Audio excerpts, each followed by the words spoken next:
할렐루야. 사무엘하 14장 말씀 함께 나누겠습니다. 14장을 한마디로 말씀드리자면, 말씀 나누자 하면 회개 없는 회복이다. 회개 없는 회복은 되는데, 관계의 회복과 삶의 회복과 여러 가지 일들이 회복은 되는데 회개가 없다. 그러면 그것은 온전한 회복이 아니라 오히려 비극의 시작이다. 그래서 우리가 하나님 앞에 우선으로 삼아야 될 게 뭐냐? 회복이 아니라 회개입니다. 근데 우리는 뭘 하나님 앞에 자꾸 구하고 기도하느냐? 회복을 구하죠. 근데 회복이 먼저가 아니라 회개가 먼저입니다. 회개가 되지 않고 하나님 앞에 자기 자신을, 자기 잘못을 내려놓고 삶의 여러 가지 문제들을 고치지 않으면 그 문제가 해결되어지고 삶의 여러 가지 일들이 좋게 돌아간다 하더라도 그것은 내 생각과 내 기준이다. 회개가 먼저 우선되어야 한다라는 겁니다. 회개는 누구 앞에 하느냐? 하나님 앞에서 하는 겁니다. 하나님 앞에서 우리의 연약함들을 내려놓고 우리의 죄를 토설해야 된다라는 겁니다.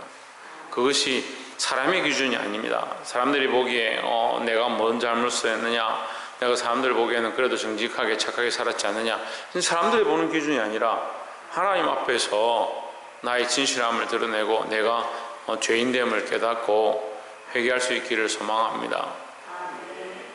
14장 1절에 보시면 서루의 아들 요압이 왕의 마음이 압살롬에게로 향하는 줄 알고 했습니다. 왕이, 이 다윗이 계속 압살롬을 그리워하고 압살롬이 암논을 죽였지만 그래도 그 아들이 보고 싶어서 마음이 그런 줄 알고 이 요압이 꾀를 내는 겁니다. 꾀를 내서 어떻게 하냐? 2절에 드고아에 보내어 거기서 설기 있는 여인 하나를 데려다가 이르되, 청컨대 너는 상제된 것처럼 상복을 입고 누가 집안에 죽은 것처럼 상복을 입으라. 기름을 바르지 말고 죽은 사람을 위하여 오래 슬퍼하는 여인같이 하고 왕께 들어가서 여차여차히 말하라고 할 말을 그 입에 넣어주니라 했습니다. 이 여인이 왕에게 구할 말이 있습니다. 이렇게 해서 왕이 불러서 얘기하라. 그러니까 무슨 얘기를 하냐면, 내 아들 둘이 있는데 아들 둘이 들에 있다가 둘이 싸워가지고 다투다가 누가 아무도 말려주는 사람도 없고 서로 기분 나빠서 막 속상해하고 막 다투다가 처음에는 조그마한 다툼이었는데 나중에는 화가 나서 동생이 형을 쳐 죽였다. 6절에 아들 둘이 있더니 저희가 들에서 싸우나 말려줄 사람이 아무도 없으므로 저가 이를 쳐 죽인지라. 7절에 온 족속이 일어나서 왕의 계집종 나를 핍박하여 말하기를 그 동생을 죽인 자를 내어놓으라. 형이 동생을 죽였네. 우리가 그 동생 죽인 죄를 갚아 저를 죽여 사자 될 것까지 끊겠노라 하오니, 그러한즉 저희가 내게 남아있는 숯불을 꺼서 내 남편의 이름과 씨를 세상에서 끼쳐두지 아니하겠나이다 했습니다. 무슨 말이냐면 내 자식이 잘못해가지고 동생을 죽였는데 그 동생도 내놓으라. 왜? 그 형을 죽였으니까. 그럼 그 동생도 죽이면 어떻게 되느냐? 내게 씨가 하나도 없습니다. 그럼 이것은 불합리하지 않습니까? 이렇게 말하는 거죠. 그건 맞습니다. 지극히 뭐요? 상식적인 거죠. 그래서 문제는요, 교회의 상식이 잘 통한다는 거죠. 믿음을 잃어버리면, 제가 보니까요, 제 삶도 그렇고 우리 성도들 삶도 그렇고 교회도 그렇고 제가 이렇게 적용을 해보니까 믿음을 잃어버리면 상식이 잘 통하는 겁니다. 교회의 상식이 통하기 시작하면 거의 이미 이게 문제가 생기는 겁니다. 우리는 상식으로 사는 게 아니고 믿음으로 사는 겁니다. 믿음으로 산다는 말은 진리를 따라 산다라는 거죠. 하나님의 역사는 상식으로 하는 게 아니에요. 세상 논리와 이론과 상식과 세상이 그 도덕적인 관념으로 사는 게 아닙니다. 상식이 통하기 시작하고 무슨 문제가 생기면 이렇게 끼워 맞추고 이렇게 하면 될 것이다. 세상의 논리와 이론을 하는 게 아니다라는 겁니다. 다윗이 백성의 숫자를 계수한 것 굉장히 상식적이고 지극히 이론적인 일이죠. 근데 그 하나님 앞에 악한 것이다. 그러니까 하나님 앞에 하나님의 기준을 가져야 하는데 세상의 논리와 이론을 가지니까 이게 상식적인 문제들이 결국은 교회를 망하게 한다.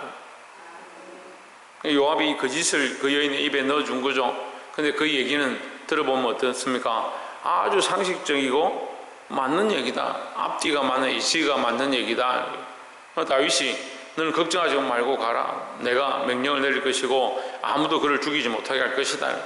근데 죽이지 못하게 할 그 자식이 없는데 뭘 죽이지 못하는. 다윗이 범죄했을 때 하나님께서 나단을 보내셨습니다. 나단의 말을 듣고 하나님 말씀인 줄 알고 그가 엎드려 회개했습니다. 근데 오늘 요압이 하나님처럼 돼서 누구를 보내냐? 이 여인을 보내는 겁니다. 여러분 속으면 안 됩니다. 사단이 우리에게 그러한 것들을 보내고 우리를 미혹하고 우리를 헷갈리게 만드는 겁니다.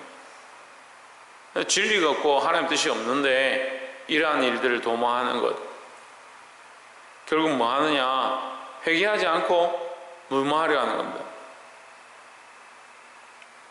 지극히 상식적이지만 뭐가 없느냐? 압살롬의 회개가 있어야 하고 다윗의 회개가 있어야 하고 서로 간에 돌이킴들이 있어야 되는데 하나님 앞에 우리가 늘 이 회개의 모습으로 서기를 주의 이름으로 축원합니다. 10절에 왕이 이르되 누구든지 내게 말하는 자를 내게로 데려오라. 저가 다시는 너를 건드리지도 못하리라. 걱정하지 말고 가라. 너희 자식들 죽지 않을 것이다. 11절 여인이 이르되 청컨대 왕은 왕의 하나님 여호와를 생각하사 원수 갚는 자로 더 죽이지 못하게 하옵소서. 내 아들 죽일까 두려워하나이다. 왕이 이르되 여호와의 사심을 가리켜 맹세하노니 내 아들의 머리카락 하나라도 땅에 떨어지지 아니하리라 했습니다. 거짓말이죠. 여러분 하나님의 이름을 파는데 이거 아무런 두려움이 없는 겁니다. 이게 믿음을 잃어버리고 타락하니까요 하나님을 파는 걸 하나도 두려워하지 않습니다. 믿음을 잃어버리니까 하나님을 아무데나 갖다 붙이는 겁니다. 믿음을 잃어버리니까 진리를 선포하는 것처럼 하나님 말씀을 하는 것처럼 하지만 자기를 위해서 말씀을 쓰는 겁니다. 진리가 없는 진실, 여러분 무슨 말인지 알겠습니까? 진리가 없는 진실, 진리가 없는 이론, 앞뒤가 딱 들어맞는 이론. 그래서 우리가 때로는 세상에서 보면 참 합리적인 것 같고 뭔가 이렇게 되는 것 같고, 또 어떤 사람들은 기도하는데 내 마음이 이렇고 내가 기도해 보니까 이런 일이 생기고 이게 하나님 뜻인갑다. 천만의 말씀입니다. 하나님 뜻은 말씀 가운데 찾아야 하고, 하나님 뜻은 내가 무엇을 하기 위해서 나의 목적을 위하여 내가 뭔가 결정하려고 하는데, 내가 이렇게 갈까 저렇게 갈까 결정하려고 하는데 이런 일이 아침에 생기는 거 보니까 이게 하나님 뜻이다. 천만의 말씀입니다. 왜 자기를 위해서 하나님 뜻을 갖다 붙이냐고요.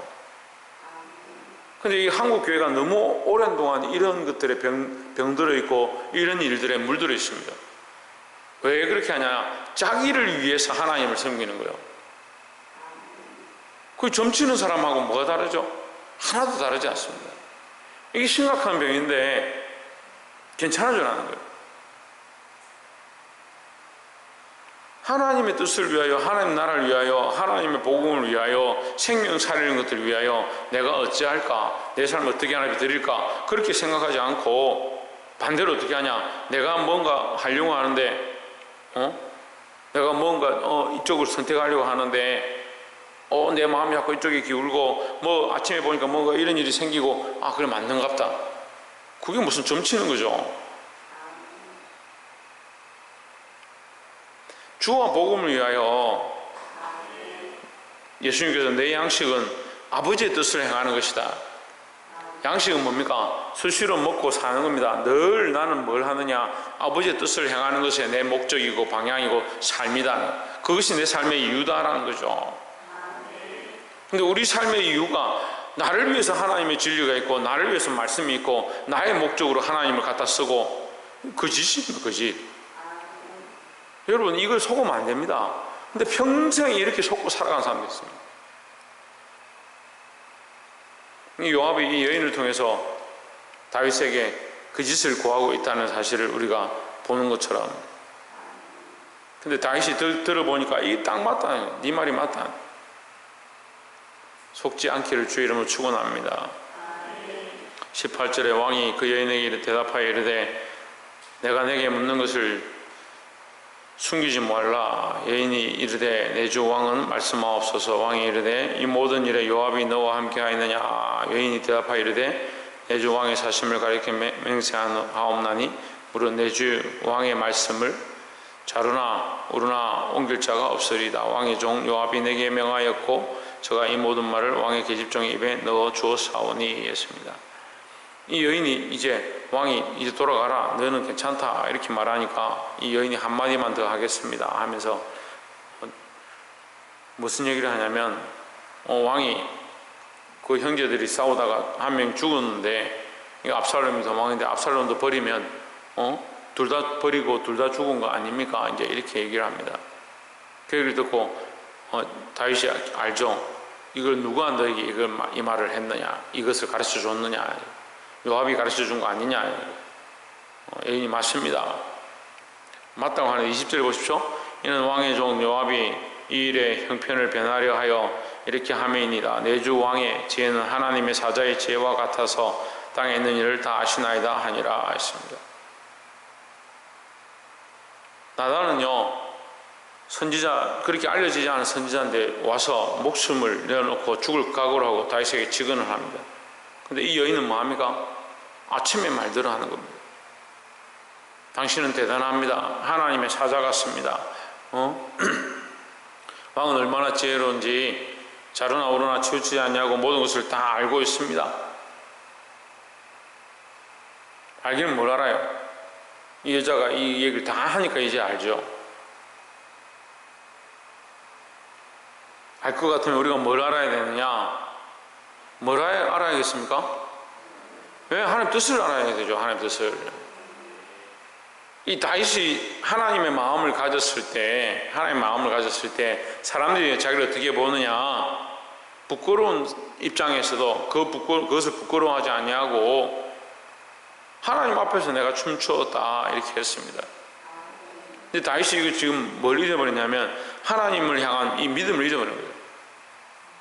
부유함에 쌓여서 자기 삶에 쌓여서 자기 자식들 때문에, 저도 그게 두려워요. 이 자식들을 이렇게 키우다 보니까 이게 사랑스럽고 자식들이 많다 보니까 이 자식들을 어떻게 진리로 이끌어야 될까 이렇게 고민스러워. 이게 하나님 앞에서 두려워해야 되는데 사람 앞에 서 있는 게 아니에요. 근데 이 여인이 말하기를 하나님 앞에서 이렇게 말하니까 자기가 굉장히 지혜로운 줄 착각하는 거예요. 여러분, 이 혼돈의 시대, 진리가 흐트러지는 시대, 세상의 이론으로 하나님의 말씀을 이기는 시대, 속지 마십시오. 믿음으로 서서 진리 앞에 서고 하나님의 뜻으로 이 악한 세대의 거짓된 것을 분별하시기를 주의 이름으로 축원합니다. 특별히 자기 육체에 속으면 안 된다. 자기를 위한 생각들을 내려놓고 자기 육체에 속지 말고, 뭐에 속지 말고? 육체에 속지 말고 믿음으로 사시기를 주의 이름으로 축원합니다. 마지막으로 33절에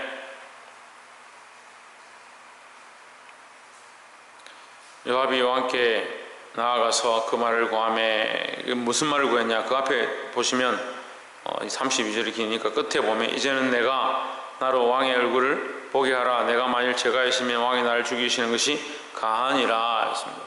차라리 나를 죽여라. 나를 데려왔는데 왕에게 보이지도 않고 나를 왕의 잔치에 참여도 못하게 하고 나를 이렇게 내버려 둘 것 같으면 거기서나 여기서나 무슨 차이가 있냐? 차라리 나를 죽여라. 이게 회개가 아니에요, 여러분. 꼭 이게 회개 같죠? 만일 내가 죄가 있으면 나를 죽여라. 왕이 나를 죽일 것이니라. 이렇게 말하면 내가 죄가 있으면 하니까 자기가 회개하는 것처럼 보이는 거예요. 여러분, 이게 정말 어려운데요. 우리가 이 신앙생활에 회개와 그냥 자백하는 것, 내가 잘못했다, 내가 죄를 지었다, 그것과 자기 죄를 토설하고 다시 내가 이것을 하지 않겠다고 긁어내고 이걸 구별하지 못한 사람들이 있습니다. 우리 교회 이제 성도들이 염증이 자꾸 생기는 병이 있는데, 우리 보니까 대부분의 병은 다 염증이에요. 그래서 골마서 어떻게 합니까? 도려내야 되는 거죠. 어떻게 하냐? 배를 가르고 그 염증이 있는 걸 잘라내지 않으면 그걸 다 없앨 수 없는 거죠.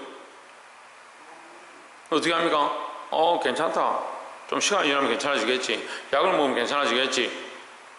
생활을 규칙적으로 하면 괜찮아지겠지. 염증은요, 잘 안 없어지는 거예요.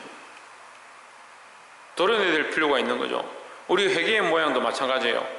어떻게 하냐? 우리를 병들게 하고, 우리를 썩게 하고, 우리를 죽이고, 우리를 하나님과의 관계에서 멀어지게 하는데, 도려내지 않고, 끊어내지 않고, 괜찮아.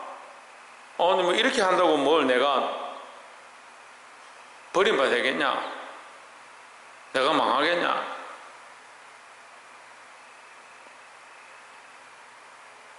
요압이 왕께 나아가서 그 말을 고하며 왕이 압살롬을 부르니 저가 왕께 나아가 그 앞에서 얼굴을 땅에 대어 절하며 왕이 압살롬과 입을 맞추니라 했습니다.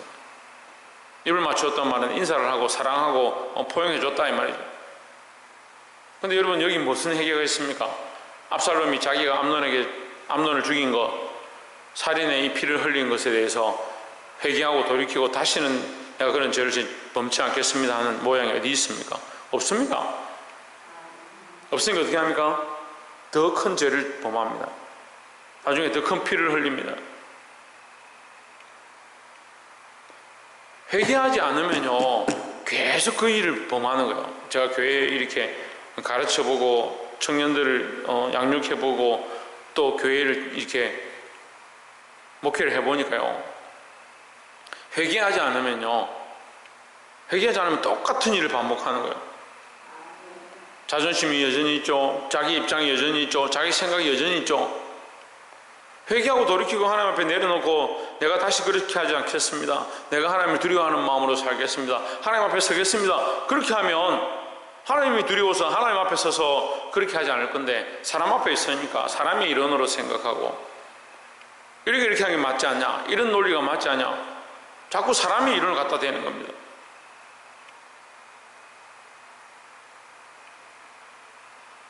회개 없는 교회 망하는 지름길입니다. 회개 없는 성도 가짜입니다. 회개 없는 말씀 이론일 뿐입니다. 진리가 없는 진실이라고요. 진실인 것처럼 말하고 바른 말인 것처럼 말하지만 진리가 없다면, 회개가 없다면, 도려내지 않는다면 여전히 우리 안에 썩어가고 우리 안에 자라가고 있는 이 죄악의 씨앗들이 우리를 결국 몰락시킨다는 거예요. 여러분, 하나님 우리를 향한 거룩한 소망들을 가지고 계시고 거룩한 계획들을 가지고 계십니다. 우리를 통하여 하나님 나라를 확장케 하고 우리를 통하여 수많은 영혼들을 살리기 원하는 그런 은혜를 우리에게 주셨습니다. 정신을 차리고 깨어나시기를 주의 이름으로 축원합니다. 늘 말씀드리지만 50보 100보예요. 인간들이 다 똑같아요. 우리가 이렇게 말한다고 해서 이 말씀을 깨달은 사람들은 굉장히 대단하고 엄청나게 앞에 가 있느냐? 그렇지 않습니다. 하지만 뭘 하고 있느냐? 우리가 달려가고 있느냐? 가고 있느냐? 오래전에 설교할 때 제가 이 비유를 하나 들었는데, 닻을 항구에 대고 밤새도록 가겠다고 항해를 하고 출발한 배와 닻을 끊어내고 출발한 배는 너무나도 많이 차이가 나는 겁니다. 닻을 거두지 않고 그대로 내려놓고 그대로 항구에 묶어놓은 대로 아무리 엔진을 돌리고 발부동을 쳐도 여전히 어디 있느냐? 그대로 있습니다. 여러분, 죄의 모양들, 하나님께서 기뻐하지 않는 것들, 악한 사술들 끊어내기 시작해야 성장이 있는 거죠. 똑같이 얼마 가지 못해도 가고 있느냐, 뭘 묶여 있느냐, 이 차이인 거예요. 사랑하는 성도 여러분, 이 다윗이 회개 없는 일들을 시작함으로 말미암아 회개 없는 합의와 회개 없는 용서와 회개 없는 관계 회복으로 말미암아 죄악의 씨앗들이 다시 자라가는 것처럼 우리가 정신을 차리고 하나님 앞에 온전히 회개하고 돌이켜서 끊어낼 것들을 끊어내고 믿음으로 싸워 이기시기를 주의 이름으로 축원합니다. 기도하겠습니다.